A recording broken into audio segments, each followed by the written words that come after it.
Tu smo rimski vojaki nekdaj hodili v Emonu.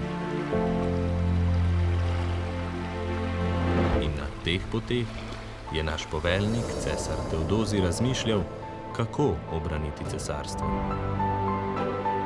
Naša utrdba ob mrzli reki, Kastra ad Fluvium Frigidum, je zaslovela tistega dne, ko smo v najhujši burji premagali izzivalnega poganskega Eugenija.